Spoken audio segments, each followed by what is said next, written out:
And we are live. Hello, everyone. I'm Jessper Maquindang, and today we have a very special episode on prioritizing your well-being. And I brought together advocates, coaches, and experts in this world of well-being. And very excited to introduce our guests today. And I'll introduce them one by one in no specific order. Our first panel member, Kyrus Keenan Westcott, is a multi-award-winning content creator, mental health advocate, and the voice behind The Vibe with Kai. With a digital community of over 2 million followers, Kai uses humor and authentic storytelling to destigmatize conversations around ADHD, introversion, and anxiety. Beyond social media, Kai bridges the gap between corporate expectations and human reality as a senior digital strategist and public speaker. His mission is simple: to create safe spaces where adults can feel seen, validated, and empowered to prioritize their mental well-being without guilt. Let's welcome Kyrus Keenan Westcott. Welcome, Kai. Hi, that was quite the introduction. I have to live up to all of that now, man. That was a lot of pressure now. Excellent. Looking forward to today's conversation. Yeah, and our next panel member, Ari Bliss, is the host of Growth, Grace, and Gratitude podcast. She is a pre-med psychology graduate, a professional ballerina, lifestyle columnist, and author who grew up performing ballet at Lincoln Center with New York City Ballet, Miami City Ballet, Alvin, Ailey American Dance Theater, and at Madison Square Garden. Her unique upbringing has inspired her to open up the conversation with experts in their field for growing in self-development, and now she offers kids, teens, and adults online ballet classes to improve mental health and physical grace. Let's welcome Ari Bliss. Ari, welcome to the show. Thank you so much, Jessper, for having me. So excited to chat with everybody today. Absolutely. Looking forward to it. And our next panel member is Jason Jurado. Jason Jurado is the founder of One Path Healing and a former retail executive with over 25 years of experience leading teams and supporting employee well-being. His background includes working on an associate relations team where he helped navigate workplace challenges, conflict resolution, and mental health concerns.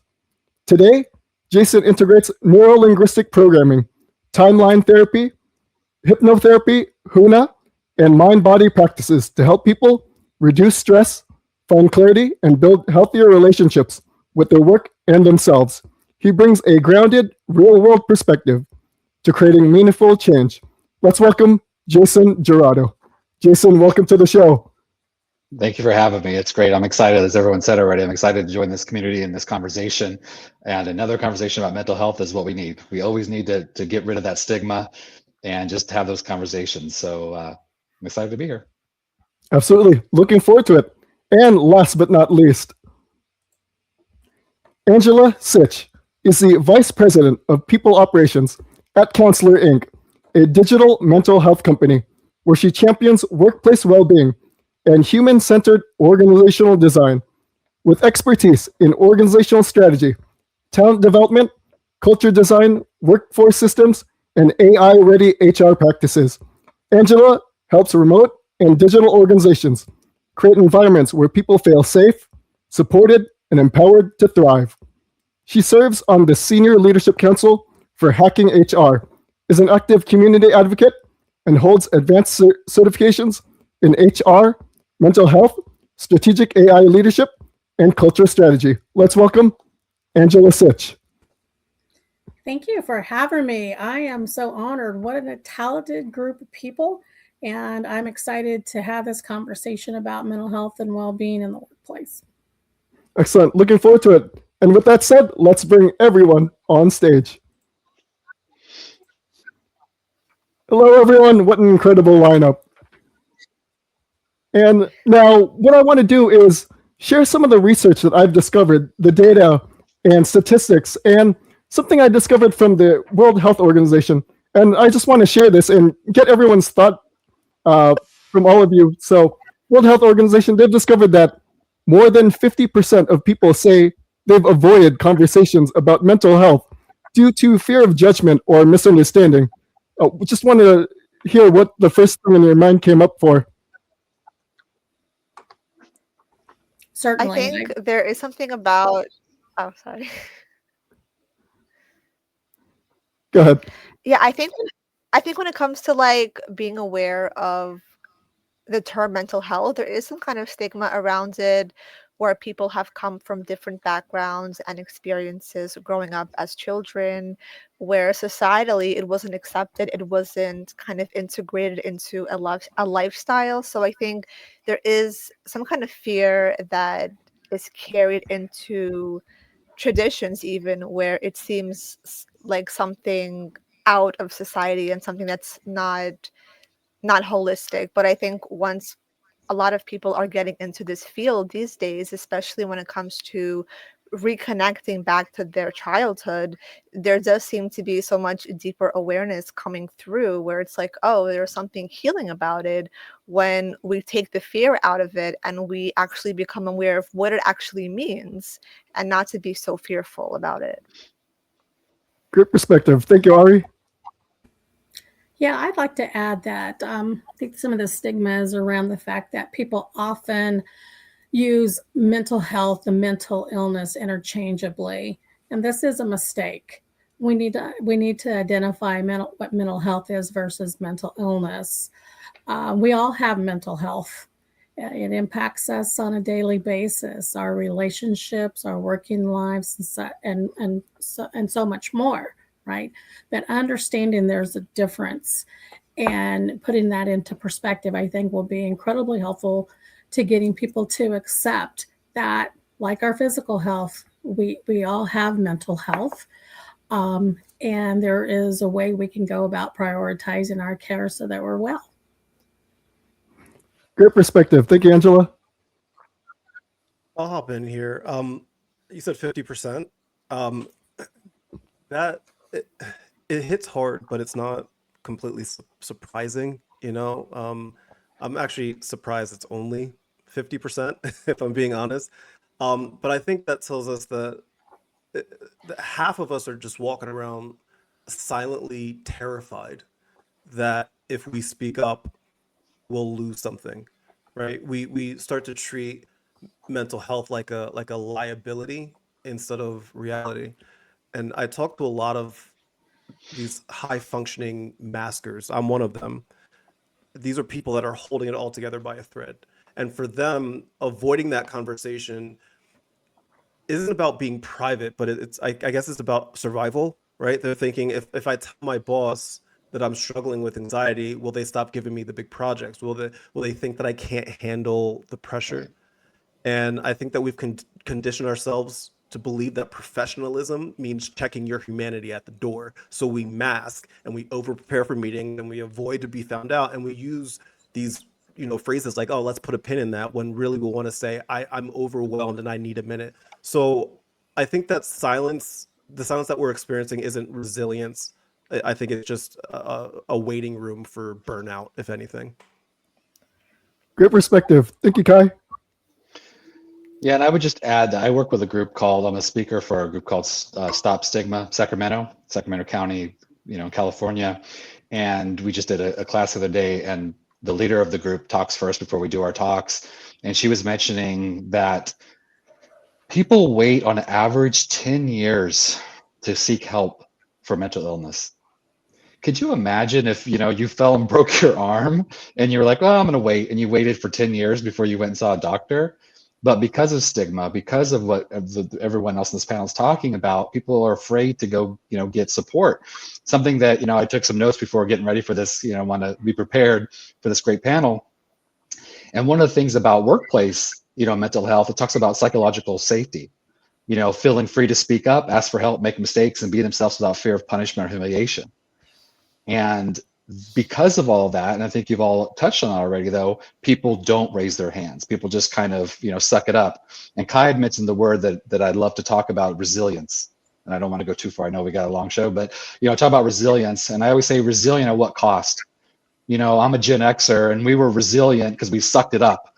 We just rubbed some dirt on it. Oh, it's too far from your heart to hurt you. All that silliness that we were told about. I'm a very emotional person. I'm an empath. I was born a healer, and that was not seen as a positive thing, being so emotional. And I always say I was so emotional, it made me hard because of how people saw mental health and about being emotional. So we say resilience, but resilience is actually being able to have a positive response to negative things, not to suck it up, not to push it down. Great perspective. Thank you, Jason. And speaking of well-being in the workplace, there was a relevant statistic that I found, and this comes from the Harvard Business Review. And they discovered that employees are 3 times more likely to speak about mental health when leaders and managers show vulnerability first. Wanted to get your thoughts on this. Absolutely. There's something called well-being intelligence that a wonderful lady, Jen Fisher, speaks about, and it's a skill all leadership should have. It helps us put in place this psychological safety, being in touch with the human side. There's nothing wrong about that. There's everything right about that. We need to focus on that, people over profits. And when we have that mindset, it's much easier for us to create this culture of workplace well-being. When it comes to mental health, folks, we need to understand that it's not limited to ourselves. We impact others, our family, our friends, our coworkers, our society. And there is a responsibility not to create toxic work environments, to try to create these work environments where people can thrive. And we need to put that in the forefront of our mind. It is okay to show your vulnerability. It is okay to be empathetic. These are all natural human emotions that we need to embrace. Great insights. Thank you, Angela.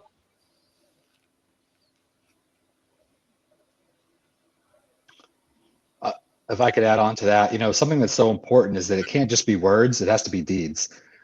A lot of companies 10, 15 years ago started to go in tech. I'm from the Bay Area, and so, tech's there, started talking about unlimited time off. It's like, great, that's wonderful. We get it, taking a mental health day and all that stuff. And that was the words. But then it's like, well, if you feel that all your work's done, if you feel that it's okay, it's almost like a shaming for them people to take that time. And you have to encourage rest, boundaries, and recovery. And you have to live it. You can't come back and say, oh, you're going to take time off? Words matter, right? And so you have to present it in a way and live in a way and manage in a way that expresses it is okay to take this time, that we understand, and I love Angela said, people before profits. So many companies say that. I was part of a team that was our mission, and then all of a sudden they pulled us all back in and said, no, we need to get back into the stores. We need to get back in money, but they canceled the program. So it can't just be words. It has to be deeds. Great insights. Thank you, Jason. I agree. I think this is the difference between, like, at jobs we often hear leaders having like an open door policy, right? And I think this is actually having an open door, not just physically, but emotionally as well. Because I think that a lot of employees look towards leaders to kind of gauge the emotional temperature of a room. And so, like, if my boss is a robot who never takes a sick day, right? Who never admits to being overwhelmed, who answers every time you ask them how they're doing, they're like, oh, I'm crushing it, like that kind of attitude. Like, the message that I receive is weakness is not welcome here. And so a lot of us, again, will start to mask and we'll start to hide our burnout. And just like the stat that you mentioned before, we suffer in silence because you don't want to be the problem child of the team. But if a leader is actually opening up, it feels like a pressure valve has been released, right? And now suddenly the people on your team are not wasting their energy pretending to be okay. And you can use that energy to actually do some work. And so, like, leaders need to understand that vulnerability isn't losing authority. It's just building trust. And you don't have to be their therapist. You don't have to trauma dump on your team, right? But you do got to show them that you're human, because if you're human, then that says to them, hey, you're allowed to be human too. And I'll end with this. A lot of people don't follow leaders because they're perfect. They follow them because they're real. And that's how I try to lead my team at work every day. I just try to be a real human, genuine human being. Great insights. Thank you, Kai. Yeah, I love that. I think it's so interesting from my perspective, growing up in the dance world.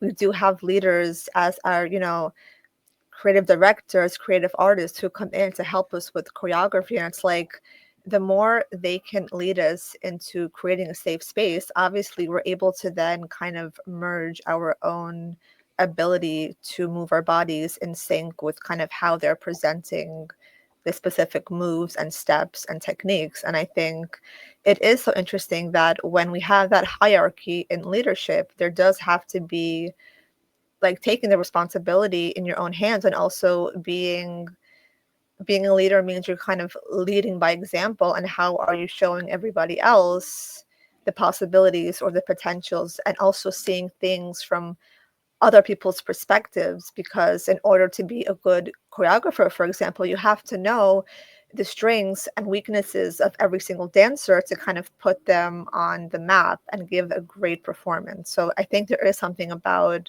having that vulnerability and seeing everybody else, as well as seeing your own weaknesses and strengths and working through that.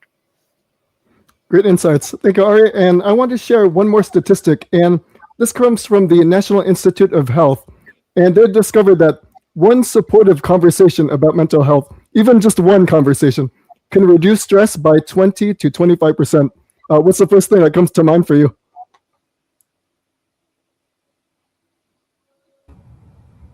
Bravo. Definitely, we need to be having those conversations. Coming from the world of HR, it can be very difficult when managers come to us seek assistance, support in this area, because they don't know what to do. They're not sure what to say. They know they don't want to say the wrong thing, but they may be reluctant to step up or step in to show some compassion, empathy, and support for the employee. And what I would say is don't be reluctant. Ask for help, get some training, appeal to the human side, right? The best that we can do is to support our employees is, yes, we can care, but we cannot carry. This is something that was taught to me through the Suspenders for Hope program. Care, but you cannot carry that person's problems. It is not our job to try to solve them. It is our job to support them and help them get the resources that they need. So don't shy away from having that conversation. Ask for help if you need, but let's have that human conversation where we can be real with each other. Excellent. Thank you, Angela. And Jason, I just brought up research from National Institute of Health, and they discovered that just one supportive conversation about mental health can reduce stress by 20 to 25%. I love that stat. I'm glad you shared Wow. that. Oh, sorry. Yeah, Jason. Oh, I do No, I'm like- just I do love- just checking in. Gotcha. I love that stat. When we keep, I'm guilty of this. We keep a lot of stress inside, right? And when we keep it inside, it starts to bounce around our heads, and it gets louder and it gets heavier, and we convince ourselves that we are the ones that are failing, and that kind of isolation is really exhausting. But the moment that you're able to say it out loud to somebody, and somebody looks at you not with pity but with understanding, and like they might even say, yeah, me too, like that's such a validating, extraordinary feeling. And I think one of the issues that I used to have is I used to think that a supportive conversation meant that somebody could fix my problems, and that's not the case. We don't need a fix. We just need a witness, I guess, for lack of a better term. We just need to know that we're not carrying this weight alone. And that validation, I think, is what keeps us going and keeps hope alive for a lot of us that isolate ourselves when we feel a little overwhelmed from a mental health standpoint. So I'm not surprised that 25% is a thing. Excellent. Thank you, Kai. And I think there's something also about growing up, especially in the dance world, this kind of obsession with perfectionism. So when you want to be so perfect, you don't want to reach out for help. You want to just think you can handle it, you can deal with it, you can integrate it yourself. But I think there's also this strength of transparency in like communicating your feelings, your issues, what you're going through, what you're processing. And it is true that so often people think that if you're asking for help, you just need somebody to tell you what to do, how to process it, how to handle it. But that's probably more of a shift we have to go through when it comes to like our friends or people around us, that when we do want to express ourselves and talk about what we're going through, sometimes we do want just like a space to be able to share.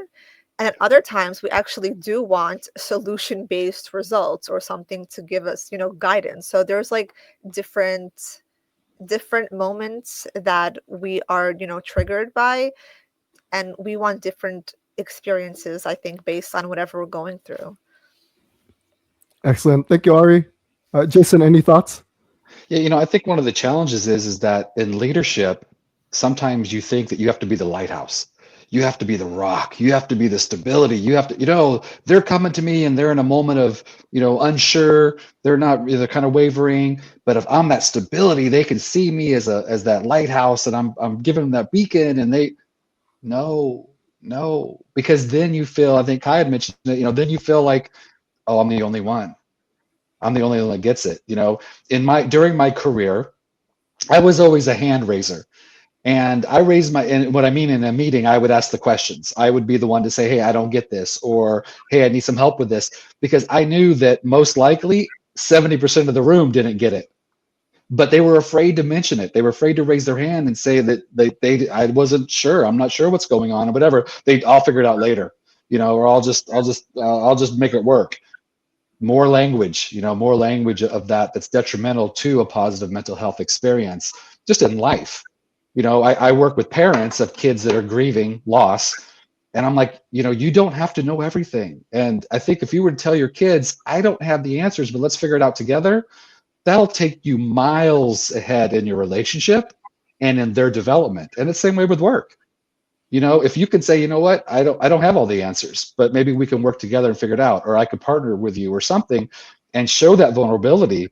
It's okay to not have the answers, because when you start making stuff up, that's when things go negative, whether it's emotional, mental, or work. You're like, I'll put a formula in there that should work.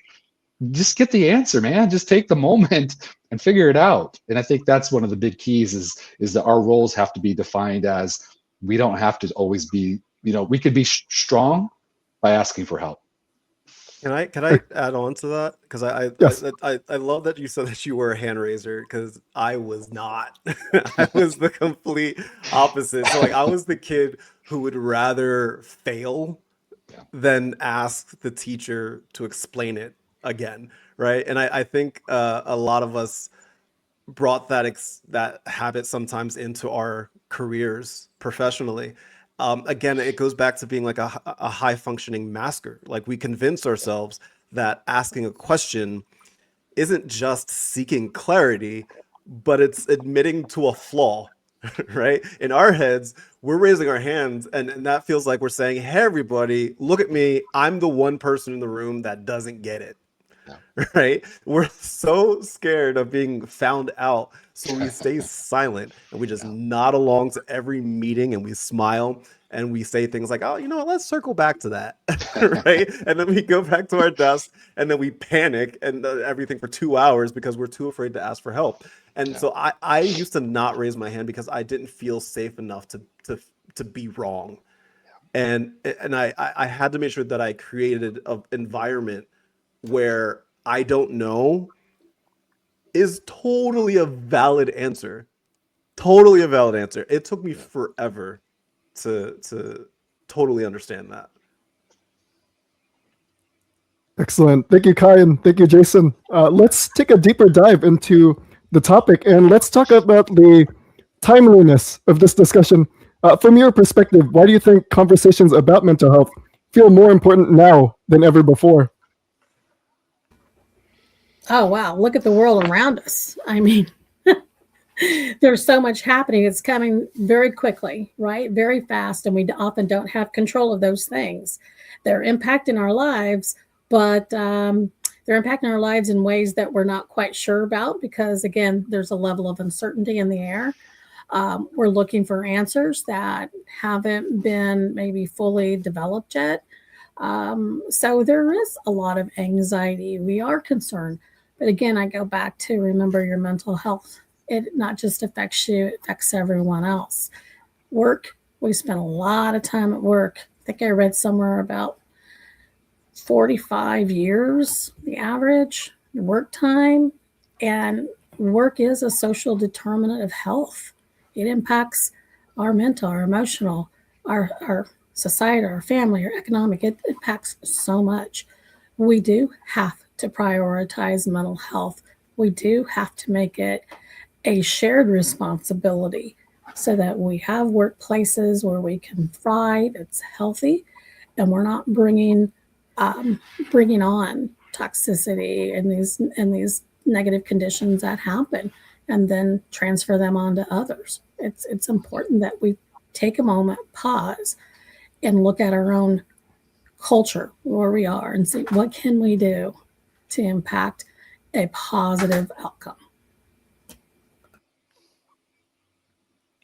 I love that. I think there's also something about today's day and age, media and school and education and what is being taught, what is the narrative that's being kind of shoved down kids' throats or kind of subconsciously instilled in them. There's something about maybe feeling a lack of spiritual identity. From my perspective, I have a podcast that's all about, like spiritual growth and diving into your higher self and figuring out like really what is your purpose, what is your passion. And I think the more that we have clarity about that and the more we are creating our own narrative, which is hard to kind of understand our beliefs, our identity. I think these kind of questions really help us navigate the world a little bit better and to kind of stabilize our mental health as well.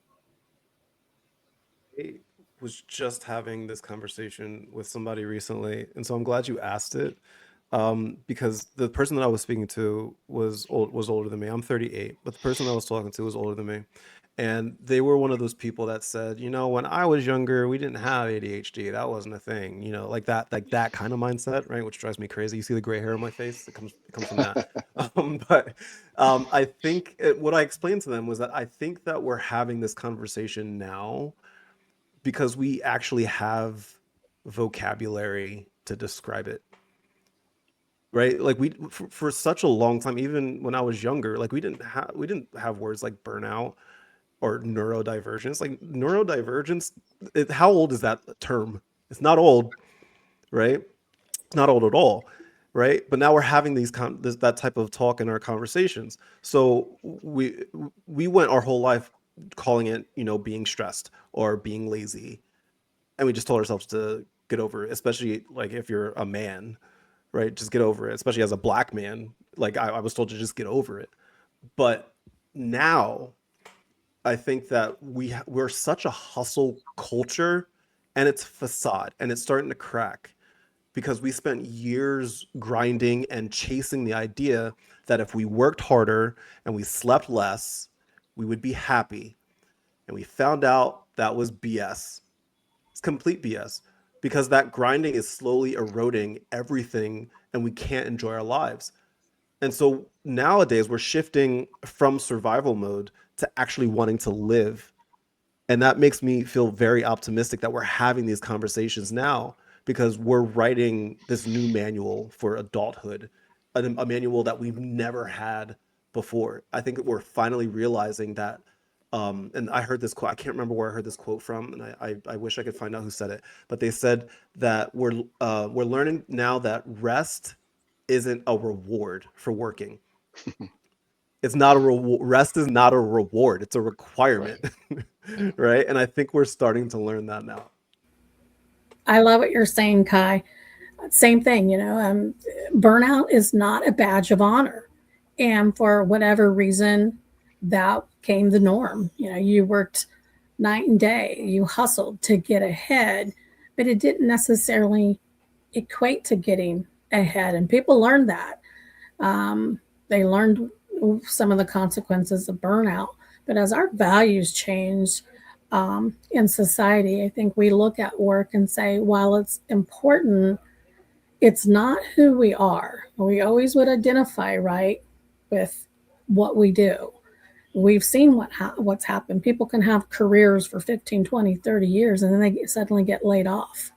What happens? They've lost their identity.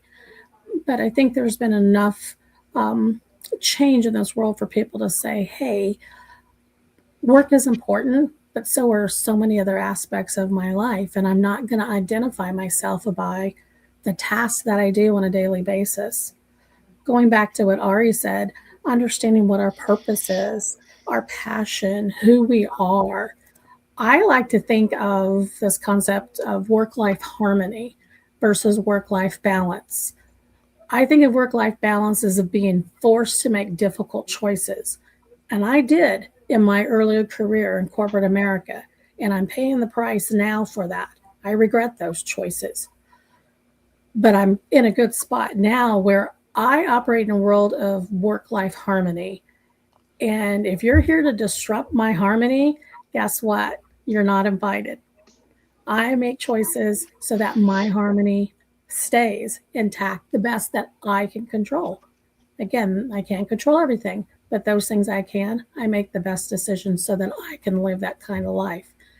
I don't want to have to make those hard choices again, but I also don't want anybody else to have to do that as well. You shouldn't have to choose about being a parent or being a senior leader in your company. That shouldn't be the way we look at our careers. Wow, I love that. I think Angela touched on such a beautiful point when it comes to harmony, because being a dancer, like the obsession of just having the life on the stage, it's so hard for people to kind of detach and have a normal life outside. So I like that the ballet world is now kind of opening up to that. Actually, I just interviewed a few principal dancers from Miami City Ballet, and they were talking about how we had to kind of retrain, rewire our brain to have an open mind, to create communities outside of dance that have nothing to do with dance, because this is how you're going to create harmony, create this balance that helps you navigate a somewhat normal life, not to just have one skill, or even if you are amazing in one skill, to have the awareness that it's okay to create balance or to detach yourself from that obsession. And I think that's where mental health brings a sense of presence and clarity to your psyche, so you can kind of take control of your day-to-day life, and hopefully being more consciously aware of how you invest your time, how you can, like I said, rest, how you can prioritize rest as well, not just a reward, but kind of like a prerequisite to performance, to have a great performance. Yeah, such great points and such a great conversation. And this is one of my soapbox moments. And so I won't jump up because I'm very passionate about this. And you'll see as I start talking that I get very passionate about, because this is something that's so important. So you're fine. You're good. You're in good company. But the first thing I have to say, just kind of tongue in cheek, but I love it because I use it all the time. To Angela's point about harmony, and I don't come messing with my harmony. To paraphrase Wayne Dyer, who's passed and left us, but Wayne Dyer, back in the days when you used to have answer machines, when people used to leave messages, he said his voicemail used to be, "You've reached Wayne Dyer, and I want to be at peace. If your call is going to do anything other than bring me peace, you have reached the wrong number." And that's kind of how I live my life. I'm looking for peace. If you're bringing something that's not peace, you're talking to the wrong person right now. And then the work-life balance, I always talk about, and you might not agree with this, but kind of how I talk about it is, work-life balance to me is 100%, 100%. When you're at work, be at work. When you're at home, be at home. And if that's an easier way than trying to try to muddy those piles up, and everyone has to find their own balance. That's the reality of that. But that's my vision, is that like when I'm at work, I'm at work. When I'm at home, I'm at home. The one thing that I do want to say about the original reading is that I wrote down, systems were built for productivity, not people, and that's catching up with us. You know, we live in an environment that they made a term called quiet quitting. And do you know what quiet quitting actually is? It's doing the job you're paid to do. And they said, they're just doing the job they're paid to do. They're not going over and beyond and working themselves to death like we used to. Oh, this new generation. It's like, what are you talking about? You made a term for doing the job that you're paying them to do. And I grew up in that generation where it's talking about, if you do more than you're paid for, you'll get paid for more than you're doing, or something that, one of those old quotes. I get it. And there's a time for that. But to the original thing I said, systems were built for productivity, not people. Hustle culture is still working in that system. And this is where I'm gonna jump off real quick, and I'm gonna jump back in. School systems were made to make us better employees. A lot of our world is designed to make us better employees and better at producing things for the others. If you look at the world we're in right now, you don't make $1 billion. You get there another way, and I'll leave it at that because that's not our topic. But the reality is that we have to understand within our protecting our own mental health that people come first. And the better you are as a person, the more productive you're going to be. That's what drove me crazy when I was in the associate relations team. I was like, are you not seeing that people first is actually going to get you the result that you want? And by driving them harder is actually going to be detrimental to you getting the productivity that you want. So that's the vision that we have going forward. So we talk about, this new generation. This new generation is just tired. I think Kai was mentioning it. It's like, no, not anymore. I'm not going to kill myself anymore. I'm going to have, Tanja's point about balance and Ari's point about it's not just about being on that stage. Who are you as a whole, complete, holistic person? And I think that's something that's very important when you start talking about positive mental health. Real quick, I love the quiet quitting part because I heard this phrase recently, and they said it's like when you buy a ticket to see a movie and you go to the movie theater and you get mad at the movie theater for not buying you dinner beforehand. Why didn't the movie theater go above and beyond to make this experience a great experience? No, like Right. you contracted to give me a seat at the movie. That is what it was, and like that's how I equate it to quiet quitting. I love that you brought that up.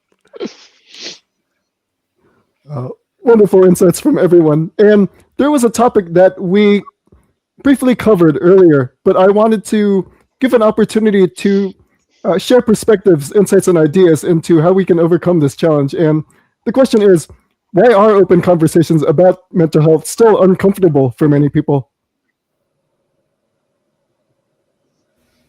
Well, I certainly speak to that. A lot of it is people are not sure how to approach those conversations. Again, they're not sure what to say. They don't want to be wrong about what they may or may not be seeing. And it's uncomfortable.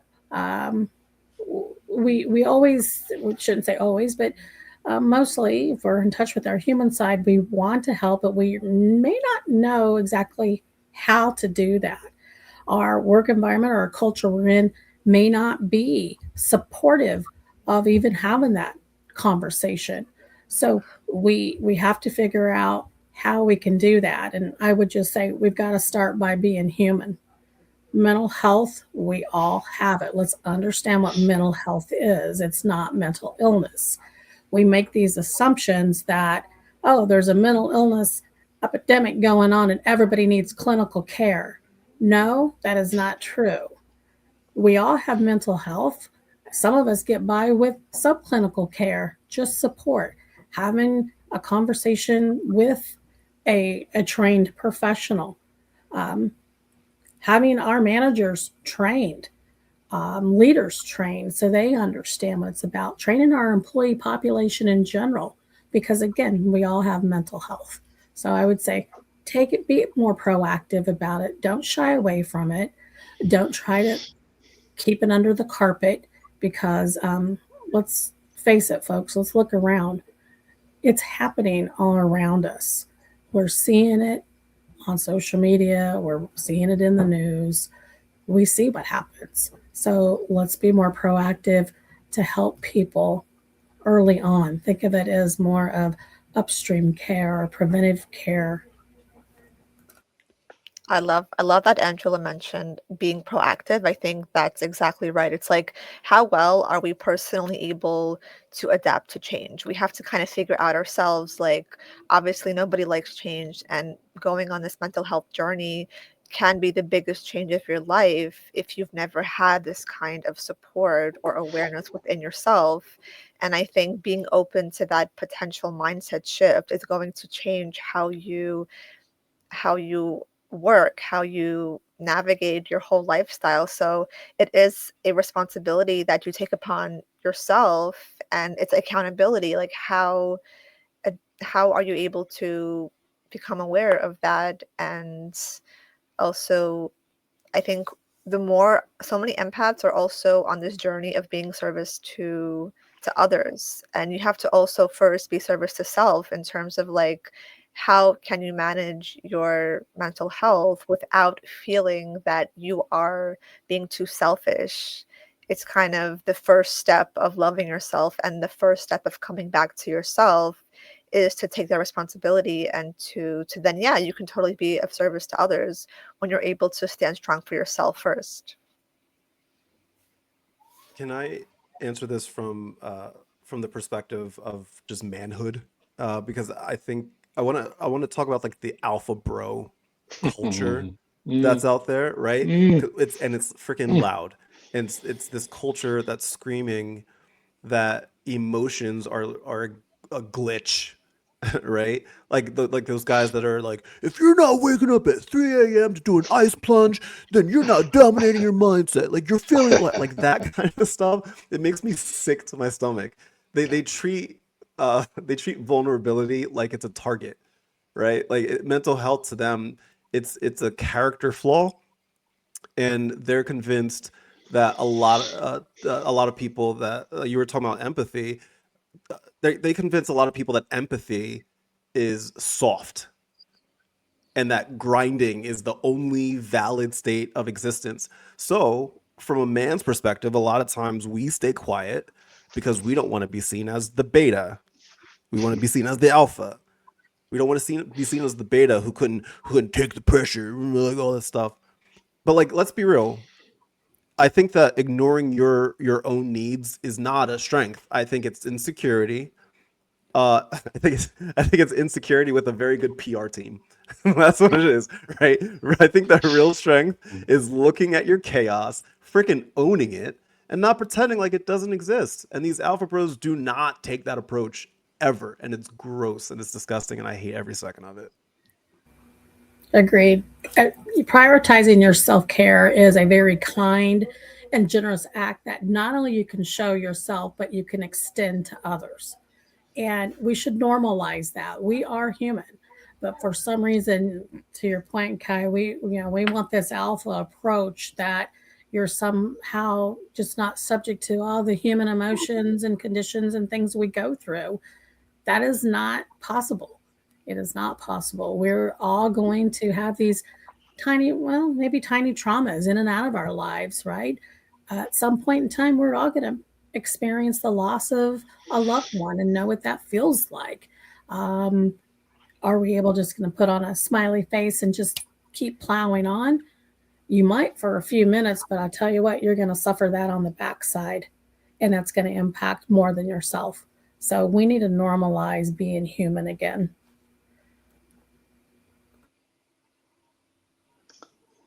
Yeah, I would add to that it's, the rule of thumb is that the loudest voice in the room is usually not the right one.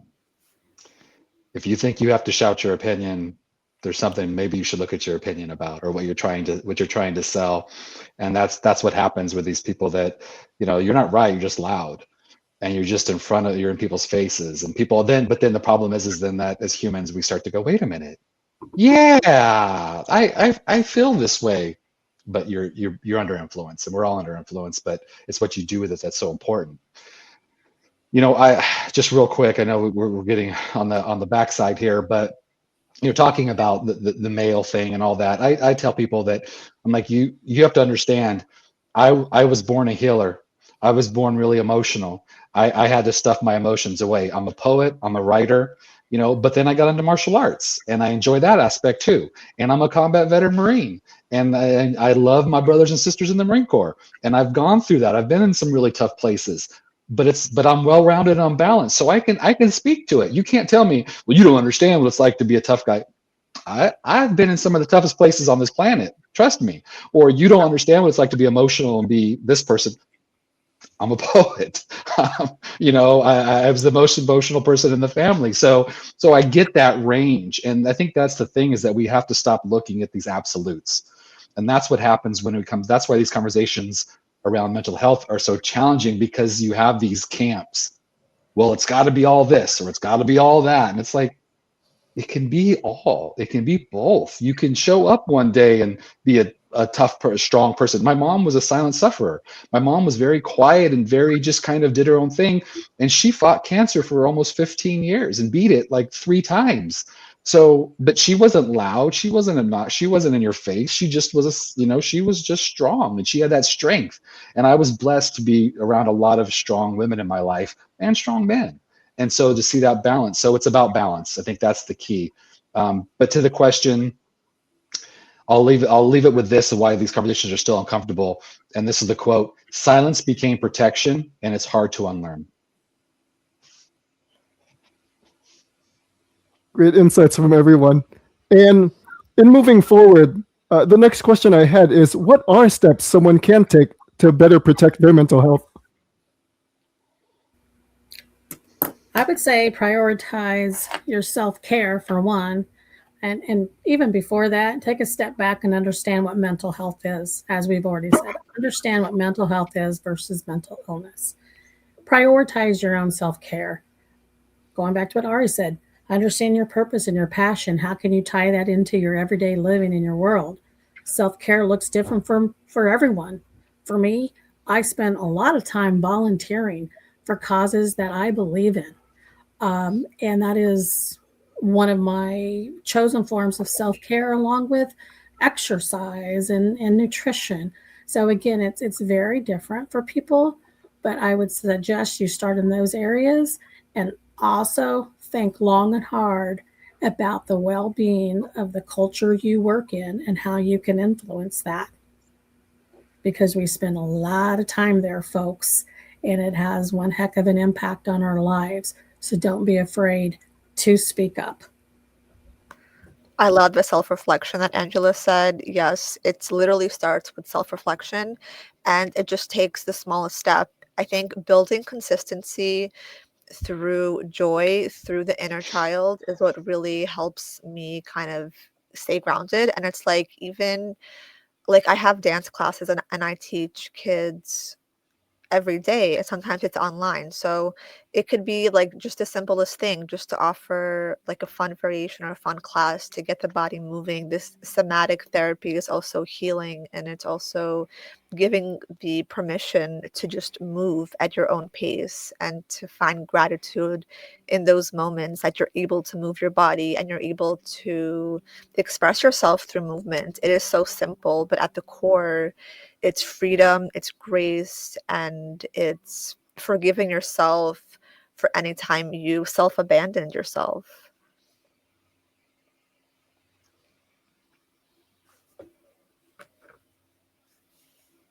I'll go. Stop fighting your brain. I think is the first step, right? I used to treat my brain like it was like a um, enemy combatant, right? I would like force myself into these systems that were not built for neurotypical people, and then I would beat myself up when I inevitably would fail. I thought I needed more willpower. I thought that I was lazy. But I learned that you cannot shame yourself into being organized, right?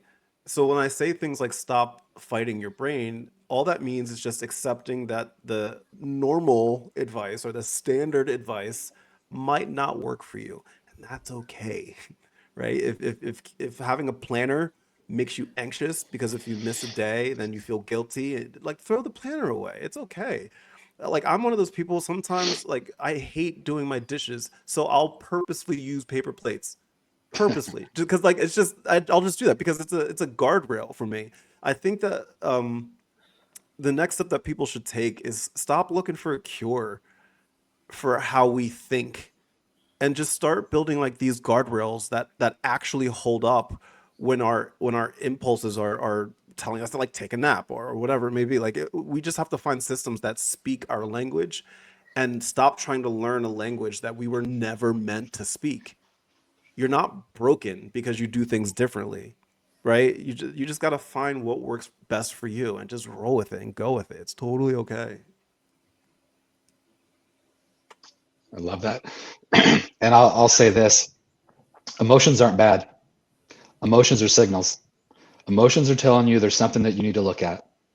And I share this quote from Freud. Freud has his challenges, but I share this quote from Freud because he had a couple good moments that have withstood the test of time. He says, "Unexpressed emotions will never die. They are buried alive and will come forth in uglier ways." So when you push that stuff down, when you push it down, it just shows up negative. And one more quote: "Comparison is the thief of joy." If you compare yourself to others, first of all, I'm going to tell you this: you're not seeing how the other people really are.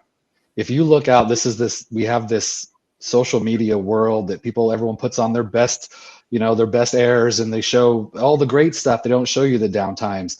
But it's easy to plug into that and go, oh, how come I'm not traveling, and how come I'm not always happy, and how come I don't always look like this? All that silliness.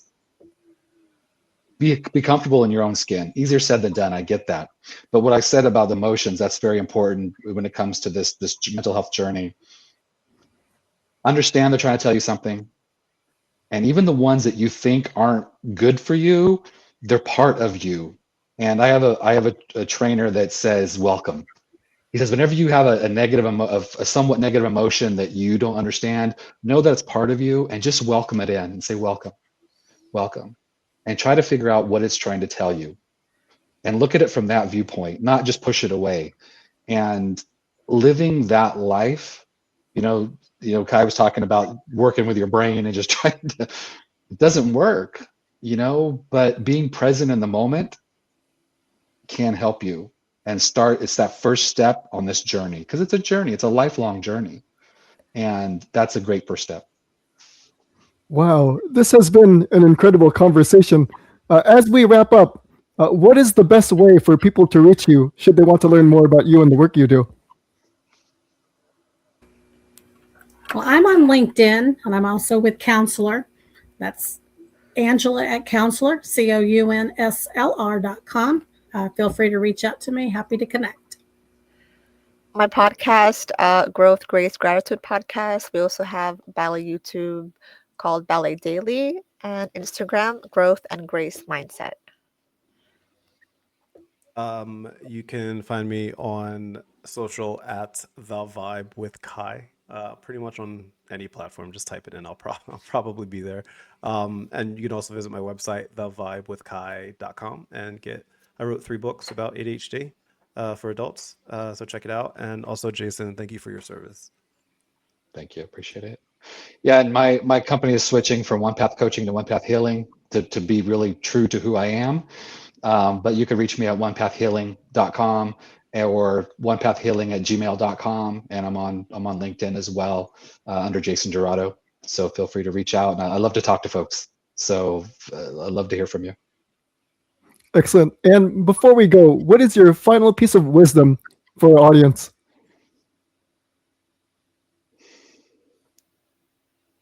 I'll start. Be present, be you, be happy.